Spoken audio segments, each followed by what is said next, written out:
O conteúdo de hoje, vocês vão pirar com ele, vão simplesmente pirar com ele, tá? Vocês vão pegar aquela estrutura e dizer, meu irmão, eu nunca mais passo mais de 5 minutos para fazer uma introdução de redação. Eu nunca mais fico travado na introdução, porque todo mundo aqui já fez vestibular, todo mundo aqui já fez Enem, todo mundo sabe como é que é. Você começa a redação ali, fica meio travado na redação, é ou não é? Vamos ser sinceros, você não sabe nem o que é que vai falar. Como escrever uma introdução em 5 minutos. E aí? Vamos lá. Então, para quem não me conhece ainda, sou o professor Carlos Henrique, pode me chamar de Carlitos. Estamos aqui com português, com gramática, com redação das provas, tá certo? Se vocês têm mais dificuldade, vocês querem passar desse concurso, estamos juntos aqui para tirar qualquer dúvida que vocês precisem. Ontem a gente teve uma discussão sobre a prova de gramática e hoje a gente vai dar uma olhada na questão da redação. É claro que a gente não vai conseguir fazer toda uma discussão sobre produção de texto, mas nós delimitamos aqui uma temática que é justamente a introdução de uma produção de texto, né? E todo mundo sabe que a introdução é uma das partes mais importantes e também, já vou logo dizendo, que uma das partes que traz maior dificuldade. Então, preste atenção aqui. Antes da gente começar a nossa discussão, uma questão de planejamento seu, tá certo? O seu planejamento. Você tem que saber a estrutura do texto que você está fazendo. Claro, você vai prestar um concurso, tem que saber o que é que você vai fazer, obviamente. Então, todo gênero textual, ou seja, todo texto que você vai produzir, possui uma configuração, tem uma estrutura. Você, quando estiver estudando a parte principalmente de interpretação de texto, gramatical, você tem que saber um pouco sobre a definição de tipologia textual para que você entenda qual é o tipo de texto que você está fazendo, tá? Dentro das nossas provas da FAB e da Marinha, todo mundo sabe que a estrutura, tá? A estrutura é de um texto dissertativo argumentativo, tá? E essa estrutura aí a gente sabe que basicamente se comporta na estrutura de introdução, desenvolvimento e conclusão, que a gente chama carinhosamente de IDC. Beleza, uma questão aqui importante, tá?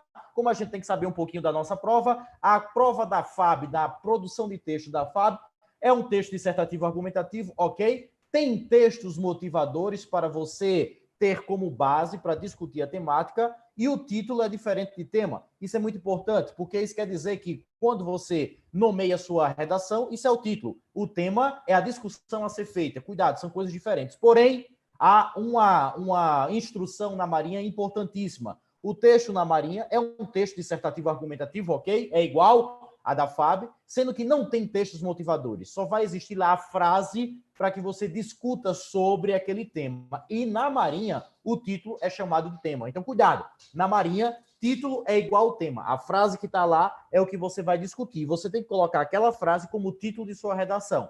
Lá na FAB, não. O título é diferente de tema. Cuidado com isso aí. Você tem que saber, tá? Tem que saber também que sua redação ela vai ser corrigida em alguns critérios. Da FAB, você tem critérios de expressão, que é a norma gramatical, a estrutura de um texto dissertativo argumentativo e o seu conteúdo, saber se você realmente escreveu sobre o tema proposto, tá? Se a sua argumentação é coerente com o que você discutiu e se o seu texto tem informações sobre o tema que você está discutindo. Na Marinha, você tem um critério um pouco diferente de correção. Você vai ser avaliado no critério de coesão, coerência, título e assunto, tá? E você vai ter um nível de expressão gramatical, de norma gramatical. Então, são pesos diferentes, são notas diferentes e são formas de avaliar um pouco diferentes. Isso você tem que saber antes. Agora, vamos partir para o que interessa. A delimitação de hoje, nós fizemos um recorte, tá? Da estrutura da introdução.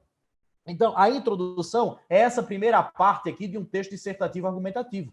Então, se você for fazer uma introdução, eu disse que é uma das partes mais complexas, que você tem uma pergunta. A pergunta é, como é que eu começo o meu texto?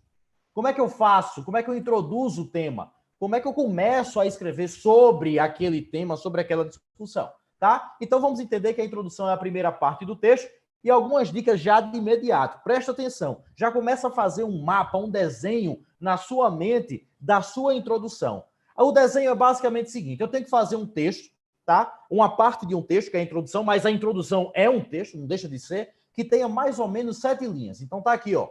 A primeira coisa que você deve visualizar aqui, ó, fechou os olhos, colocou aqui na mente, 7 linhas basicamente, é mais ou menos, cerca, uma média, podem ser 6, podem ser 8, então uma média aí 5, 6, 7, isso varia de acordo com o tema, não existe uma lei específica, mas uma média de 7 linhas. O que é que tem que ter na introdução? O que é que tem que ter nessa parte? Logo, o seu leitor tem que saber qual é o tema que está sendo discutido. Galera, eu sei que vocês vão escrever para uma banca que vai examinar, mas o seu leitor, que a gente chama de leitor virtual, não é a banca, é qualquer pessoa.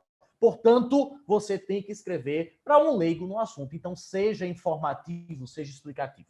Ok? Então, tem que ter o tema, o recorte temático tem que estar na sua introdução. E aí, como se trata de um texto dissertativo, ou seja, que tem parte informativa e um texto argumentativo, tá? Uma parte argumentativa do seu texto, você tem que colocar um ponto de vista que vai ser solidificado, que vai ser explicado, que vai ser justificado através dos argumentos. Você vai colocar também, ó, conectores. O que são conectores? São palavras ou expressões que liguem períodos e liguem frases para que o seu texto seja fluido, para que o seu texto tenha uma costura. E aí você vai fazer um parágrafo, tá? De cerca de 3 a 4 períodos. Então é um parágrafo só. Não esqueça disso. Um parágrafo, e esse parágrafo tem que ser com mais ou menos 7 linhas e tem que ter cerca de 3 a 4 períodos. Por favor, lembre que período é toda vez que você coloca um ponto final no seu texto, tá certo? Toda vez que você constrói um parágrafo e dentro do parágrafo você encerra ideias. Essas ideias são marcadas por pontos finais. Então vamos imaginar a seguinte situação. Você pegou uma prova, uma proposta do seu concurso que trabalha com a questão do direito dado às crianças brasileiras na atualidade. Isso aqui é o nosso tema fictício. E aqui você vai ter a seguinte introdução. Vamos lá, vamos fazer um método inverso. Vamos pegar uma introdução, vamos começar a lapidar, vamos começar com carinho, construí-la de outra maneira, vamos ver normalmente como ela está sendo construída com alguns desvios, com alguns erros, entre aspas, tá? E vamos começar a organizá-la de forma melhor. É um processo inverso, para que você perceba o antes e o depois. Olha que legal. Então, aqui, lembrando, o nosso tema é a questão do direito dado às crianças brasileiras na atualidade. E aí, ó, nós vamos ter essa introdução aqui. Vem cá comigo, ó. Aqui nós temos uma folha, tá certo, de redação. Imagine que essas são as 8 primeiras linhas da nossa folha de redação. E aí nós temos o seguinte texto. Vejamos. Podemos falar que direito é aquilo que julgamos inegável, justo, legítimo. E se formos pensar como anda a questão das crianças em nosso país, fica fácil ver que as crianças desse país não têm direito algum. E isso pode ser percebido por fatores simples do dia a dia. Necessidades básicas são negadas e não são tratadas com legitimidade ou justiça, o que nos faz perceber a relevância do assunto e discutir essa questão. Bom, para você que já está experiente, que já vem estudando, sabe que essa introdução aqui já tem alguns problemas de construção, da linguagem, tá? Que dentro de um texto dissertativo argumentativo não vai aparecer. Pois bem, ó, vamos começar aqui com as primeiras dicas. Se liga aqui, ó. Primeiro passo. Vamos pegar tudo que a gente leu aqui e dividir em períodos, 3 ou 4. Fica a sua escolha. Não faça nem 2, não faça nunca 1, tá? E lembrando só uma coisa, vamos voltar aqui rapidamente, que essa introdução só tem um período, só tem um ponto final. Só acaba aqui. Ou seja, você vem lendo e morre asfixiado porque não tem uma pausa. Isso não deve ser feito. Então, vamos parar. Vamos organizar em períodos. Então, olha só. Podemos falar que direito é aquilo que julgamos inegável, justo, legítimo. Parou. Isso é uma ideia. Vamos continuar. Veja que não mudamos nada, só dividimos em períodos. E se formos pensar como anda a questão das crianças em nosso país, fica fácil ver que as crianças desse país não têm direito algum. Parou a informação. Segunda informação, segundo período. E isso pode ser percebido por fatores simples do dia a dia. Necessidades básicas que lhes são negadas e não são tratadas com legitimidade ou justiça. Parou. Aqui, ó, terceira informação. E aí vem a informação final, o que nos faz perceber a relevância do assunto e discutir essa questão. Perceba que nós só dividimos questões gramaticais, questões de adequação vocabular, tá? Questão da estrutura própria da introdução ainda não foram discutidas. Eu quero dividir em informações. Dividimos. Nós fizemos aqui, ó, 4 divisões, 4 períodos. Fizemos isso? Passo de número 2. Vamos inserir os conectores. Gente, A conexão entre períodos e frases é imprescindível, está dentro da estrutura. Olha, conexão, coesão está dentro da estrutura, faz parte da estrutura de cada parte de um texto, faz parte da estrutura da introdução, do desenvolvimento e conclusão. É uma liga, é uma costura, tá? Então lembra aí, por exemplo, um tecido que está sendo costurado. Essa linha é uma costura, essa linha é a coesão. Pois bem, vamos lá. Agora, olha como vai começar a fazer a diferença. Podemos falar que direito é aquilo que julgamos inegável, justo, legítimo, ok? Ponto, informação 1 dada. Aí eu coloco um conector. Olha como fica fluido. Baseado nisso, se formos pensar como anda a questão das crianças em nosso país, fica fácil ver que as crianças desse país não têm direito algum. Parou a informação, outro conector.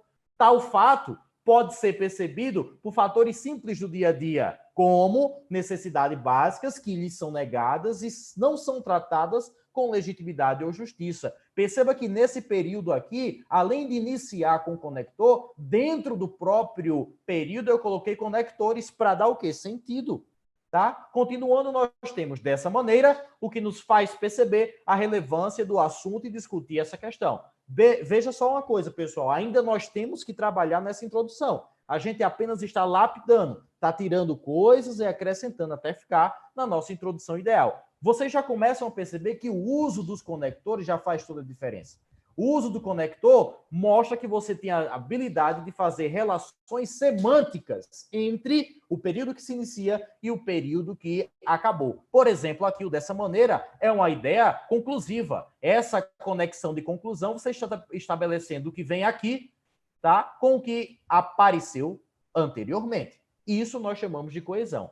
Aí você pode perguntar quais são os conectores e articuladores que eu vou usar. Depende da relação que você quer colocar. Se você quer colocar uma relação contraditória, é um mais, um entretanto, um todavia. Se você quer colocar uma conclusão, é um logo. Se você quer colocar uma relação de causa e consequência, uma vez que, tá? Então a gente vai percebendo que conectores existem. Aí volte, por favor, ao assunto de orações subordinadas adverbiais, que você vai ter uma série, assim como orações coordenadas, que você vai ter uma série de conectores. Estão percebendo? Tá ficando bonito. Tá ficando bonito. Vem aqui, ó. Olha só, esse mapa que eu estou propondo aqui para vocês, você não pode esquecer, não. Porque, veja bem, esse mapa aqui, olha só, é o que você agora vai colocar no passo 3. E o que é o passo 3? É organizar as ideias, tá? De cada período. Então, veja, a gente trabalhou com 4 períodos. Olha aqui, ó, período de número 1, estou riscando. Período de número 2 aqui, ó. Período de número 3 e período de número 4.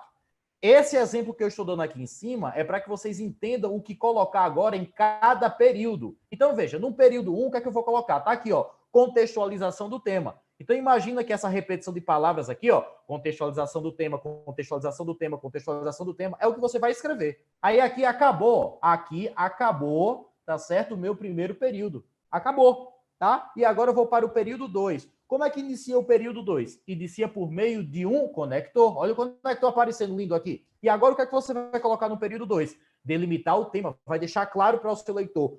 A minha redação, o meu texto vai discutir sobre isso. E aqui tudo, ó, nesse período aqui, você vai delimitar, deixar claro qual é o tema a ser discutido.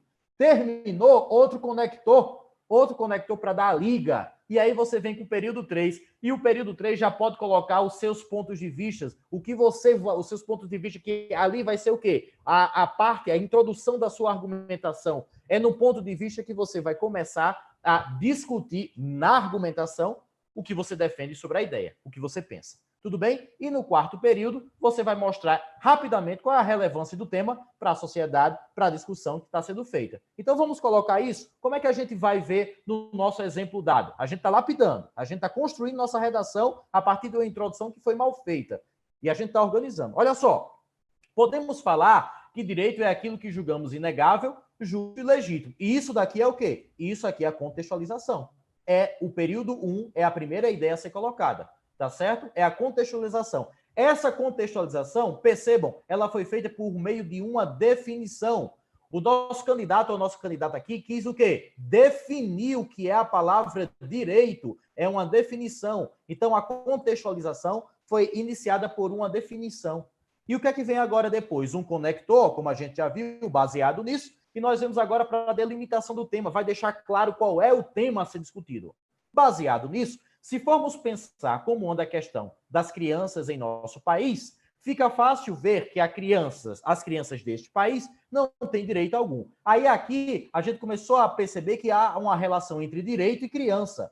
A gente sabe sim que essa frase ainda está mal formulada, mas o nosso propósito é lapidar, é construir em conjunto. Mas veja, aqui já tem um passo 2, e o passo 2 é o quê? Delimitar o tema. Mais uma vez aparece lindamente aqui o nosso conector, e nós vemos para o quê? A inserção do ponto de vista. Vamos agora tentar mostrar o que é que a gente pensa sobre a relação de direito e a relação de criança. E aí nós temos, conector, tal fato pode ser percebido por fatores simples do dia a dia, como necessidades básicas, primeiro ponto de vista, necessidades básicas que lhes são negadas e não são tratadas com legitimidade e justiça. Então, isso aqui está sendo a abertura do ponto de vista. Esses dois fatores, fator 1 é o ponto de vista 1 e o fator 2 é o ponto de vista 2. A partir desses pontos de vista, vocês vão o quê? Argumentar no seu desenvolvimento. E para concluir, dessa maneira, o que nos faz perceber a relevância do assunto e discutir essa questão. Isso aqui, é o que você vai mostrar durante a sua argumentação, a relevância do assunto. É o ponto de número 4. Então, percebeu, período 1, contextualização do tema. A contextualização você pode fazer de várias maneiras, definindo pelo contexto histórico, por uma citação, não importa, é uma contextualização. Depois, você delimita o tema. Depois, nessa parte aqui, você insere o seu ponto de vista, é o ponto 3. E o ponto 4 é a relevância do tema em questão para a sociedade ou para a discussão que está sendo feita. Agora, feito isso, vem a melhor parte, verificar a linguagem, que é a norma culta, o uso da terceira pessoa e a adequação vocabular. O que é que nós temos aqui agora? Gente, agora é a parte final. A gente vai deixar dentro da norma padrão, a gente vai deixar dentro do uso da terceira pessoa, por favor, a gente não vai usar a primeira pessoa do plural em dissertações argumentativas nesses concursos, é sempre a terceira pessoa do singular, tá? E adequação vocabular. Adequação vocabular é tirar justamente palavras que, em vez de você colocar uma série de palavras, você pode colocar um sinônimo ou uma palavra que seja mais sintética. Olha só como vai mudar. Olha só agora como é que nós começamos. Compreende-se, olha como estava antes, vamos lá, podemos falar, eu vou colocar até aqui para ficar bonito. Matheus, eu vou colocar aqui, vou apagar aqui para ficar bonito. Para ficar bonito, porque essa aula tá bonita aqui, porque esse curso é bonito, tá certo? O seu projeto Amigo, é bonito. eu já vi uma aula boa, viu? Mas uma aula como essa daqui, irmão. Presta atenção, viu? Brother, eu queria ter isso desde os 3 anos de idade. Só isso. Olha só, vem aqui comigo. Veja a diferença. Podemos falar que direito é aquilo que julgamos inegável, justo e legítimo. Gente, olha aqui, adequação vocabular. Compreende-se por direito aquilo que é inegável, justo e legítimo. Definição dada, ok? Muito bem, compreende-se. Verbos que indicam definição. Define-se, compreende-se, entende-se, conceitua-se. Olha que legal. Vem o quê? Conector. Agora, vou ler toda a introdução e vocês vão ver como a lapidação da linguagem faz toda a diferença. E aí, a vinculação, a relação entre português e produção de texto é intrínseca, não tem como dissociar. Tudo bem? Então, compreende-se por direito aquilo que é inegável, justo e legítimo. Baseado nisso, ao analisar o direito dado às crianças brasileiras, olha como ficou mais delimitado o tema. Veja que praticamente é uma repetição do tema. Parece lógico afirmar que elas não têm, olha a correção gramatical aqui, para quem não tinha percebido, tem, concordando com elas, de fato, tá? Acesso a direitos ditos básicos. Tal constatação, olha só, em vez de fato, tal constatação, ok? Pode ser percebida por situações que ocorrem diariamente, uma vez que, olha o conector aqui, lindo, uma vez que, necessidades básicas lhes são negadas, assim como essas crianças não são tratadas com legitimidade ou justiça. Olha o ponto de vista aqui, mais bem organizado gramaticalmente e dentro das ideias. Dessa maneira, para finalizar, é necessária uma discussão sobre a relevância do assunto em questão. E aí, queridos e queridas, aqui embaixo vai iniciar o quê? A argumentação. O primeiro argumento, você sabe, já estou dando uma prévia, vai abordar o quê? Esse primeiro ponto de vista. E qual é o primeiro ponto de vista? Isso daqui, necessidades básicas lhes são negadas. Então, isso vai ser discutido no primeiro argumento, aqui, e no segundo parágrafo do argumento. essas crianças não são tratadas com legitimidade ou justiça. E aqui você vai discutir no parágrafo 2 da sua argumentação. É isso, galera, que você tem que fazer. E aí, se a gente for comparar a primeira introdução com essa, galera, você percebe significativamente que existiu um processo de escrita, reescrita e, mais importante, galera, mais importante, você tem que praticar. A prática leva a essa perfeição aqui. Em 5 minutos você faz em 5 minutos sim. Se você tiver já na sua mente, tá, todos esses passos que você acabou de assistir agora, todos esses procedimentos, todas essas divisões, o que colocar em cada parte, tá? E o que é que a gente colocou? Vamos lá? Se liga aqui. O que é que você tem que ter obrigatoriamente na introdução? Galera, tem que ter na introdução obrigatoriamente o tema a ser discutido e o ponto de vista ou os pontos de vista a serem desenvolvidos e discutidos na argumentação. Lembre, o primeiro período, a primeira ideia na introdução é contextualizar sobre o tema, tá? Então, essa contextualização pode ser por meio de definições, alusões históricas, referências intertextuais, dados estatísticos, não importa, é uma contextualização. Depois, delimite o tema, diga qual é o tema, informe para o seu leitor e sua leitora qual é o tema a ser discutido, tá? Em provas da FAB, se existirem textos motivadores, como texto motivador 1, texto 2, texto 3, você jamais vai colocar na sua produção de texto, por exemplo, de acordo com o texto 1. Gente, se você faz isso, você está dizendo para a sua banca de correção que você está escrevendo para aquela banca. Não é esse o propósito. O propósito é que você escreva para qualquer pessoa. Por isso que você não pode colocar de acordo com o texto 1 ou segundo o texto 2. Não, não faça isso, porque os textos são apenas de apoio, são textos motivadores. Tudo bem? Então, primeiro período contextualizou, é a primeira ideia. Segundo período é a delimitação do tema. Deixe claro para o seu leitor qual é o tema que está sendo discutido. Terceiro período, já traga os seus pontos de vista. De preferência, dou uma dica aqui, traga 2 pontos de vista. Traga 2 para serem discutidos nos parágrafos do argumento. E, por último, uma frase que mostre essa significativa relevância da discussão, da importância da discussão do tema para a sociedade ou para a questão que você está desenvolvendo. É isso que você tem que fazer. Era isso que eu queria falar para vocês hoje. Em 5 minutos você é capaz demais, tá? Basta você ter esse mapa na sua mente. Lembrando, eu vou voltar um pouquinho.